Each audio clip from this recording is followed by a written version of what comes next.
അവഗണന, പരിഗണന, രണ്ടും തമ്മിൽ രണ്ടക്ഷരങ്ങളുടെ വ്യത്യാസമേ ഉള്ളൂ. പക്ഷെ അനുഭവിക്കുമ്പോൾ അത് സ്വർഗവും നരകവും പോലെയാണ്. സ്നേഹത്തിന്റെ സുന്ദരമായ രൂപങ്ങളിലൊന്നാണെന്നേ പരിഗണന. അത് പലരിൽ നിന്നും കിട്ടാത്ത അമൂല്യമായ പദമാണ്. പരിഗണിക്കപ്പെടുന്നുവെന്ന് തോന്നുന്ന മനുഷ്യനോളം ഭംഗി ഈ ലോകത്ത് മറ്റാർക്കാണെന്നേ ഉള്ളത്. ഒരാളെ ഇല്ലാതാക്കാനുള്ള ഏറ്റവും ഭീകരമായ മാർഗം എന്താണെന്ന് ചോദിച്ചാൽ അയാളിൽ സ്നേഹം നിറച്ചിട്ട് ഇറങ്ങിപ്പോവുക എന്നുള്ളതാണ്.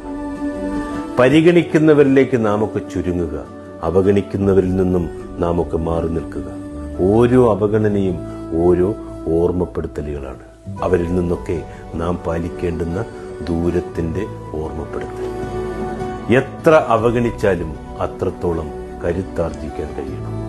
ഓരോ അവഗണനകളും ജീവിതത്തിന്റെ ഓരോ പാഠങ്ങളായിരിക്കും. അകറ്റി നിർത്തിയവർക്കും അവഗണിച്ചവർക്കും നമ്മെ ആവശ്യമായി വരുന്ന ഒരു കാലമുണ്ടാവുമെന്ന്